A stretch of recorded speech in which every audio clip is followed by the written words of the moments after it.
Au sud du Soudan, l'Église adventiste subit une vague de persécutions violentes. Des croyants sont blessés, un temple a été incendié et un évangéliste est décédé. La mission médicale adventiste brise les barrières culturelles et sert des milliers de réfugiés de guerre venant de Syrie et du Liban. La médecine robotique connecte des médecins et des patients séparés par 11 000 kilomètres et la science-fiction devient une réalité lors d'opérations entre les États-Unis et l'Afrique. Au Panama, une église sans temple traditionnel grandit et des personnes éloignées de toute religion décident de se faire baptiser. Des histoires qui mettent en lumière les progrès de la mission adventiste, même dans des scénarios extrêmes. C'est maintenant sur ANN.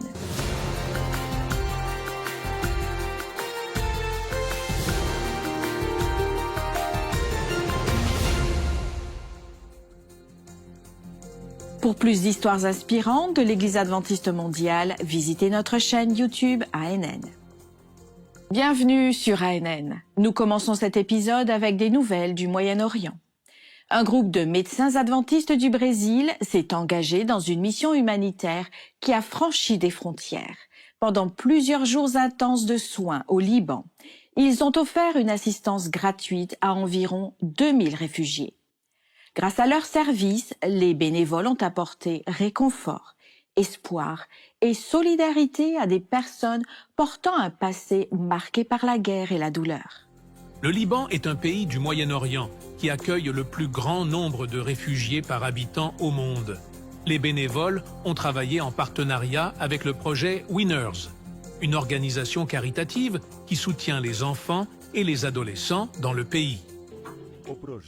Le projet Winners travaille depuis 2021 pour minimiser les impacts de cette crise sur la vie des Libanais et des Syriens à travers l'éducation et le sport. Nous entourons la communauté dans laquelle nous agissons.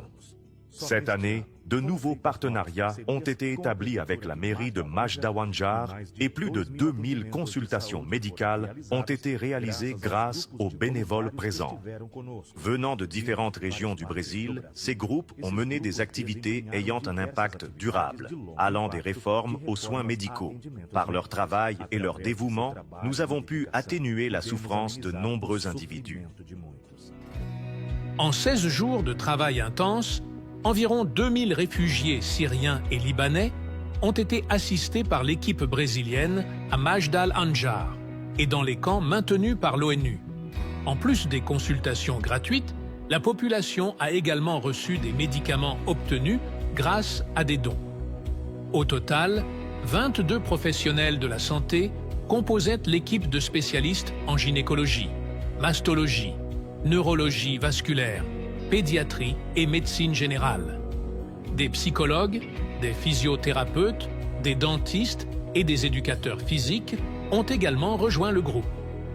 Cette fois, l'équipe de bénévoles brésiliens comprenait un groupe renforcé de professionnels féminins de la santé, spécifiquement axés sur la santé gynécologique des femmes réfugiées. Cette sélection était cruciale en raison de la culture locale, qui restreint les soins gynécologiques par des professionnels masculins. Au Liban, de nombreux réfugiés n'ont pas un accès facile aux soins médicaux, car ils doivent payer pour les consultations et les examens, ce qui est irréalisable pour la majorité. Pour les bénévoles, apporter aide, soins et réconfort était une expérience gratifiante. Dans les camps de réfugiés, les enfants et les femmes ont répondu avec amour et gratitude pour les soins reçus. Même sans parler de religion, les médecins ont souligné qu'ils ont pu être Jésus sans parler de lui, à travers le service, les sourires, l'accueil et les accolades.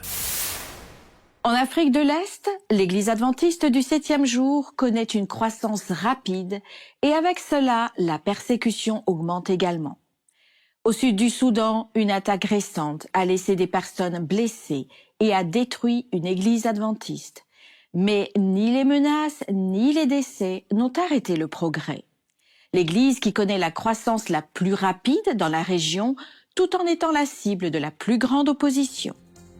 À Turalei Payam, 17 adventistes du 7e jour ont été attaqués par une foule. L'église a été incendiée. 7 personnes ont été hospitalisées. Une semaine plus tôt, un évangéliste a été abattu dans la même région. Depuis 2022, les tensions augmentent avec l'abandon des pratiques religieuses traditionnelles et l'avancement du message adventiste. La région se situe dans la fenêtre d'I-40, une zone entre l'Afrique du Nord et l'Asie, où le christianisme fait face à la plus grande opposition historique et où la plupart n'ont jamais entendu parler de Jésus. Même sous l'hostilité, le Grand Bar El Ghazal est désormais le champ missionnaire qui croît le plus rapidement dans le pays. En juin, plus de 700 nouveaux membres ont été baptisés. La principale tension tourne autour de la doctrine biblique de l'état des morts, qui enseigne la résurrection et le salut en Jésus. Cette vérité contraste avec les croyances locales, basées sur le culte des ancêtres.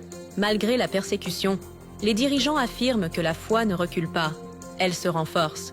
Au sud du Soudan, la liberté de croire reste vivante, enseignée par Jésus et acceptée par des milliers.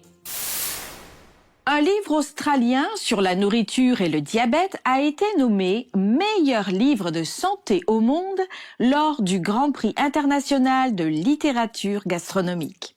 Le livre Food as Medicine, Cooking to Prevent and Treat Diabetes, traduit librement par l'alimentation comme remède, recettes pour prévenir et traiter le diabète, est écrit par la nutritionniste adventiste Dr. Sue Radd. L'ouvrage a remporté les Gourmand World Cookbook Awards, considérés comme les Oscars des livres de cuisine, surpassant des finalistes de France, du Portugal, du Mexique et d'Espagne. C'est la deuxième fois qu'une des œuvres de l'autrice reçoit ce titre. La cérémonie de remise des prix a eu lieu à Cascais, au Portugal, lors de la rencontre mondiale de la gastronomie, avec des représentants de plus de 100 pays. Ce livre est publié par l'éditeur adventiste Science Publishing et est disponible dans des librairies spécialisées, des librairies adventistes en Europe et également en ligne. Au Panama, une initiative missionnaire change la façon dont l'Évangile est présenté dans les grandes villes. L'Église adventiste du 7e jour a développé un nouveau modèle dans le cadre du programme Mission Refocus pour atteindre des publics laïcs. En seulement 2 ans, les résultats sont surprenants. La ville de Panama compte près de 2 millions d'habitants et un nombre croissant de personnes sans attache à une religion. Dans ce contexte, Connexion 7 a émergé, une église urbaine destinée aux professionnels et aux résidents des grandes villes qui ne fréquentent aucun lieu de culte. Plus de 130 personnes se rassemblent chaque samedi dans un espace loué au sein d'un hôtel pour étudier la Bible et participer à des actions sociales. Le projet a commencé avec un petit groupe formé au discipulat. Au lieu d'attendre, ils ont tendu la main à des amis, des collègues et des membres de la famille, dans le but de servir, d'enseigner et de construire une communauté de foi axée sur un but. En 2 ans, 52 personnes ont été baptisées. De vraies histoires montrent l'impact du modèle dans les grandes villes, avec un soutien émotionnel, des prières en temps de crise et une solidarité pratique qui ont fait une différence dans la vie de nombreux individus. Connexion 7 a grandi et a donné naissance à une nouvelle congrégation, Connexion Nord, dans une autre région de la capitale. Le travail se poursuit avec les mêmes principes d'accueil, de discipulat et de service. Sur la base de cette croissance, l'Union de Panama, en partenariat avec le siège mondial et l'Église adventiste du 7e jour dans la région interaméricaine, a commencé à former 11 pasteurs pour étendre le modèle dans le pays. L'objectif est d'avoir au moins une église urbaine en dehors des églises traditionnelles, dans chacune des 6 régions administratives d'ici 2026. Dans la ville de Panama, plus de 500 000 personnes se considèrent comme laïques. La plupart croient en Dieu, mais ne participent à aucune église. C'est dans ce contexte que le modèle missionnaire trouve sa place avec moins de formalités et plus de vie pratique. Ce qui a commencé comme un projet pilote est maintenant un format approuvé, prêt à être étendu. l'Église adventiste du 7e jour au Panama montre qu'il est possible de croître, de servir et d'atteindre, même là où la foi semble lointaine. Au Brésil, des milliers de jeunes ont renoncé à leurs vacances pour occuper les rues, les écoles et les communautés dans l'intérieur du pays. L'action coordonnée de l'Église adventiste a mobilisé l'État du Mato Grosso avec des services gratuits, des activités pour les enfants, des dons et une aide massive. Au cours du mois de juillet, l'un des plus grands mouvements de bénévoles a agi dans l'ouest de l'État du Mato Grosso. Le projet Mission Caleb a mobilisé plus de 11 000 bénévoles sur le terrain. Ils se sont rendus dans des quartiers en périphérie des villes, apportant espoir, assistance médicale et nourriture. Les résidents ont également participé à des foires de santé, avec des examens gratuits, des conseils sur des habitudes saines et l'accès à divers services, allant des massages aux tests de glycémie. Plus de 10 cours ont été proposés, allant du crochet au marketing personnel. Pendant ce temps, dans un autre quartier, l'accent était mis sur les enfants. Une école biblique de vacances, avec des jeux traditionnels, des ateliers et des histoires bibliques, a créé un espace de loisirs et d'apprentissage pour des dizaines de familles. Dans 2 autres quartiers, le projet « Je veux être heureux » a transformé des places publiques et des gymnases en centres de services communautaires. Des maquilleurs, des infirmières, des coiffeurs et des nutritionnistes se sont réunis pour aider les résidents en situation de vulnérabilité.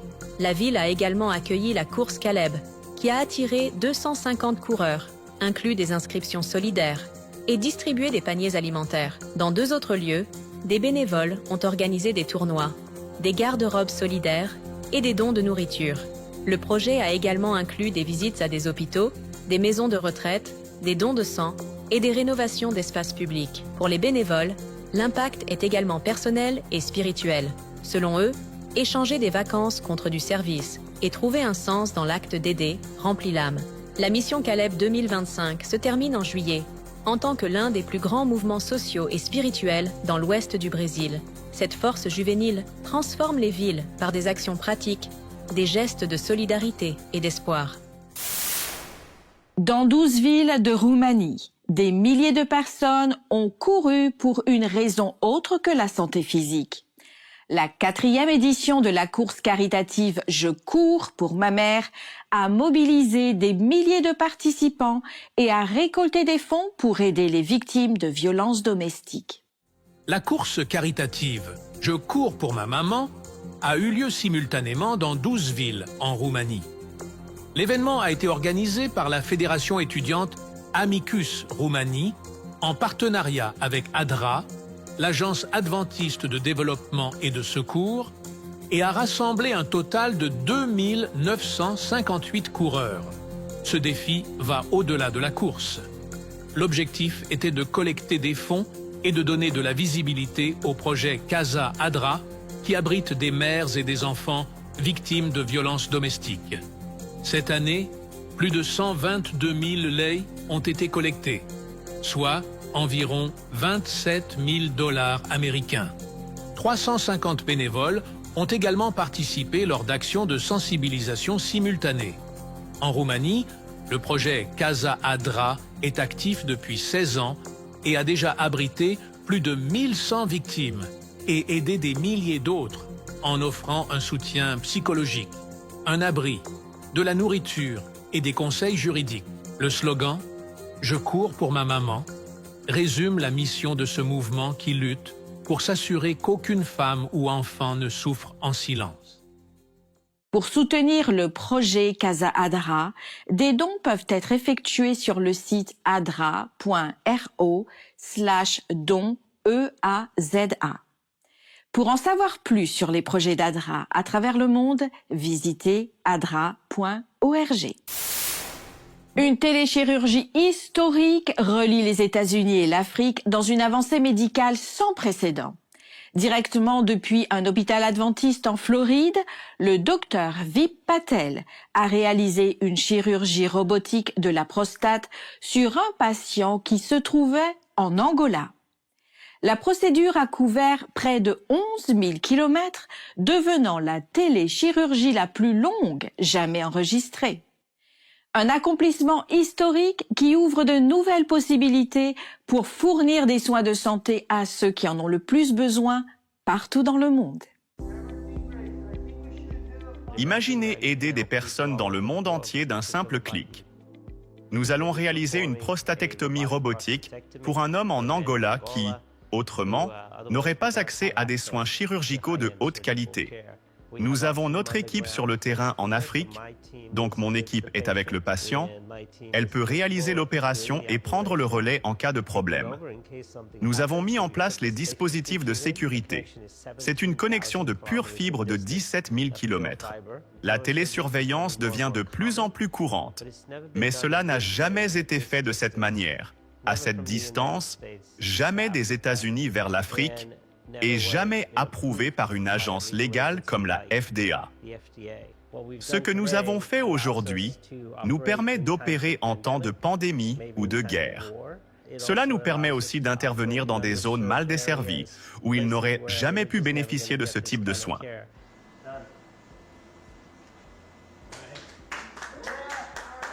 Cela devrait changer tout le paysage des soins médicaux où tout s'améliore, parce que nous pouvons aider des personnes qui, par le passé, étaient un peu coincées, les chirurgiens et les patients, et c'est important.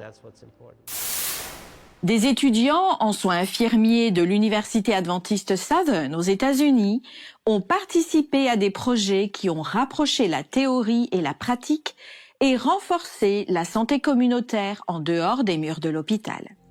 Dans une école locale à Chattanooga, au Tennessee, 14 étudiants en soins infirmiers de l'Université adventiste Southern ont enseigné la santé à près de 80 enfants. Ils ont parlé d'hygiène et de gratitude.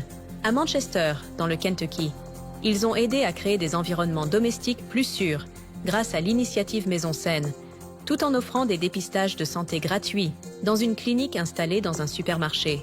Ces actions s'alignent sur les objectifs de Healthy People 2030, une initiative nationale visant à réduire les inégalités et à élargir l'accès aux soins de santé. Pour les étudiants, cette expérience a montré que prendre soin des individus s'étend au-delà de l'hôpital. Depuis le début de l'adventisme, les femmes ont joué un rôle fondamental dans le soin des personnes et la prédication de l'Évangile. Au Népal, cet héritage reste fort, alors que les femmes adventistes ont célébré 30 ans de croissance spirituelle et de service aux communautés locales. Les principales célébrations ont eu lieu dans les régions de l'Est et du centre du Népal. Dans l'Est du Népal, un programme de certification en leadership féminin a été organisé. Lors de l'événement, plus de 110 femmes ont participé à un service de culte pour réfléchir sur le parcours du ministère. Parmi elles, 58 dirigeantes, y compris des épouses de pasteurs, ont terminé la formation. La rencontre s'est conclue par un déjeuner convivial et un moment de partage de témoignages de plusieurs d'entre elles. Dans le centre du Népal, plus de 145 femmes de la vallée de Katmandou ont participé à une célébration conjointe pour le 30e anniversaire du ministère et pour la journée d'emphase sur les femmes. Le leadership du ministère des femmes au Népal a souligné que ces 30 années reflètent la fidélité de Dieu et le dévouement d'innombrables femmes qui ont servi leurs familles, leurs églises et leurs communautés. La célébration ne portait pas seulement sur le passé, mais renforçait également la vision d'un avenir construit par des femmes engagées et pleines de foi. En célébrant cet anniversaire, l'Église adventiste a réaffirmé son engagement à soutenir, autonomiser et encourager les femmes à travers le Népal à continuer de diriger et de servir. Comment pouvons-nous utiliser les réseaux sociaux pour parler de Jésus? L'initiative 10 000 disciples numériques, parrainée par l'Église adventiste du 7e jour en Amérique du Nord, apporte une réponse. Le projet encourage les membres à s'engager positivement dans le monde numérique pour rapprocher les gens du Christ. Des ressources et des formations à l'évangélisation numérique, comme le site web Faith Made Social, la foi devient sociale, aide les individus à utiliser les plateformes en ligne pour partager leur foi. Pourquoi 80% des parcours de foi commencent-ils en ligne? Il s'agit de connexion, de timing et d'être là où les gens se trouvent déjà. Un sujet de prière, un peu d'espoir numérique et un cœur désespéré en quête de sens. Une foi qui naît. Faith Made Social a été un grand atout pour moi en tant que directeur de la communication dans mon église locale. Le social n'est pas juste un autre outil de contenu. C'est un pont entre là où sont les gens et le Jésus dont ils ne savaient pas qu'ils avaient besoin. Lorsque j'étais directrice de la communication ici dans mon église, ça m'a appris à améliorer mon contenu numérique, à augmenter mes vues et à partager l'évangile de différentes manières amusantes et passionnantes. Dans un monde saturé de bruit, la clarté, l'empathie et le timing l'emportent toujours. Insérez votre nom. J'ai reçu un message qui disait simplement « Nous prions pour vous ». Avez-vous un besoin spécifique? Il n'avait jamais mis les pieds dans une église, mais à ce moment-là, quelque chose a changé. Ce n'est pas de la stratégie, c'est l'esprit qui agit à travers une présence numérique intentionnelle. Elle est venue à mes côtés en juillet 2024 lorsque je voulais organiser un culte. À ce moment-là, ma foi était plutôt faible. Non seulement Chelsea est venue à mes côtés, mais elle m'a aussi donné des outils pratiques pour que nous puissions atteindre un public plus large et attirer plus de personnes à l'événement. Ces histoires ne sont pas isolées. Elles font partie d'un mouvement croissant où la foi devient visible, défilable et personnelle. Chaque témoignage que vous venez d'entendre a commencé de la même manière. Un post, un clic, un pas de plus. La plateforme de réseaux sociaux était ouverte depuis quelques années et personne n'avait pu l'utiliser ou en faire quoi que ce soit.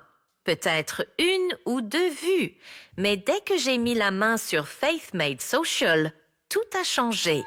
C'est la puissance d'une église, ayant un objectif, qui choisit d'être présente en ligne.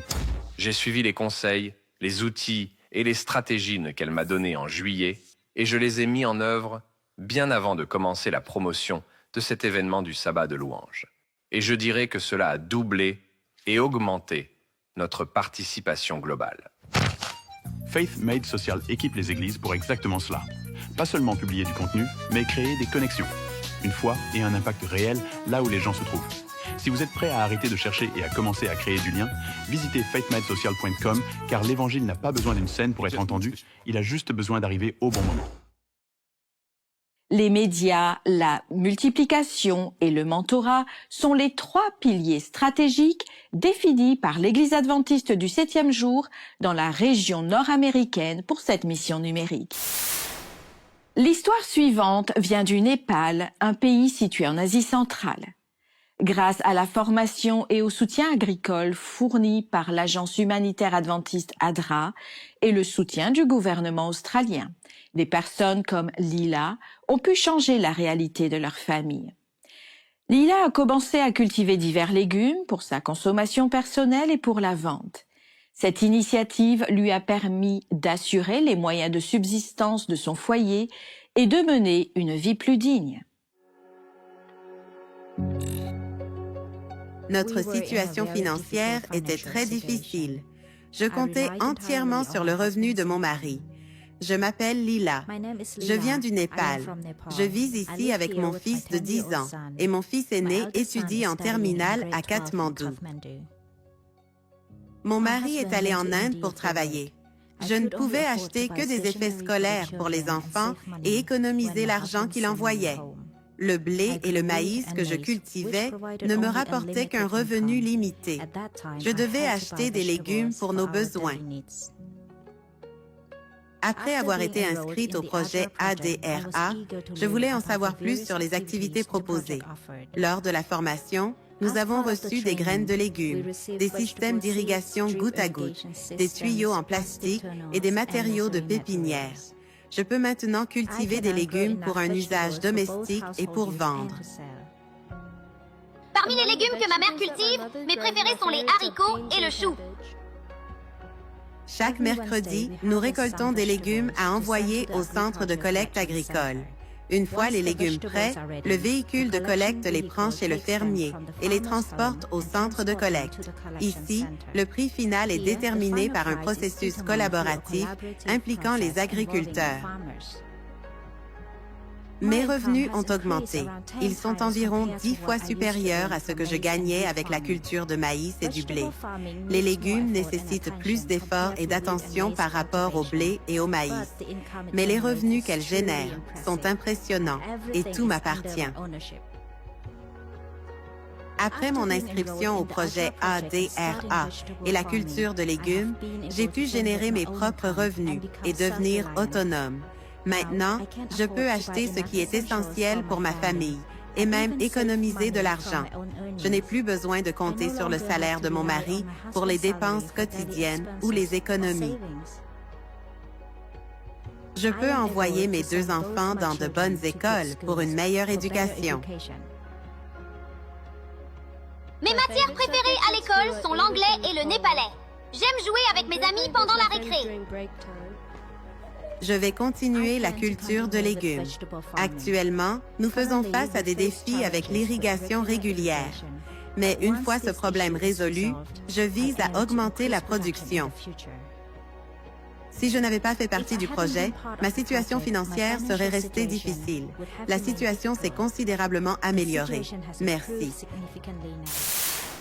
Rencontrer le musicien qui touche le cœur d'une église mondiale depuis des années grâce au pouvoir de la musique. Alors que les sessions administratives commencent, il est déjà là, offrant un prélude qui prépare au moment de la louange. Ken Logan. Il n'est ni pasteur ni délégué, mais peu ont autant d'impact que lui pour guider l'atmosphère spirituelle d'un auditorium bondé avec le fond musical pertinent. Il suit tout lors des réunions administratives et des votes. Il lit les visages, il ressent l'humeur et la tension, et il répond avec des notes qui résonnent plus profondément que n'importe quel discours. J'ai d'abord joué assez peu en termes de temps en 2005. C'est ma 5e session. C'est un privilège de faire partie d'un tableau plus large qui aide à façonner l'aspect spirituel de ce que les gens vivent, ce que les délégués vivent dans le processus de vote et lors des sessions administratives. Organiste pendant près de 3 décennies à l'église Pioneer Memorial de l'Université Andrews, Logan est responsable de la création de l'atmosphère sonore du plus grand événement de l'église, la session de la conférence générale. Il explique qu'il se prépare avec dévouement, de la sélection du répertoire, au port de chaussures spéciales. Je vais vers mes chaussures pour l'orgue, qui sont très adaptées parce qu'elles ont des semelles très fines. Elles sont très étroites, ici. Bonne hauteur de talon. Les parties de la chaussure ne se chevauchent pas, pour ainsi dire. Et donc ce sont, en particulier, des chaussures pour l'orgue. Sur une scène où l'avenir de l'Église mondiale est représenté, Logan partage qu'il est fier de servir le Seigneur à travers la musique, pour unifier l'Église mondiale dans l'adoration. C'étaient les histoires de cette semaine venues du monde entier. Même au cœur de la guerre, de la persécution et de la souffrance, l'espérance ne cesse de progresser. Avant de conclure, nous vous laissons sur cette promesse. Si tu partages ton pain avec celui qui a faim, si tu réponds aux besoins du malheureux, alors la lumière chassera l'obscurité où tu vis. Au lieu de vivre dans la nuit, tu seras comme en plein midi. Ainsi s'achève notre épisode d'ANN de cette semaine. Pour en savoir plus sur l'Église adventiste, rendez-vous sur adventiste.org et découvrez d'autres sujets d'actualité sur adventiste.news. À la semaine prochaine.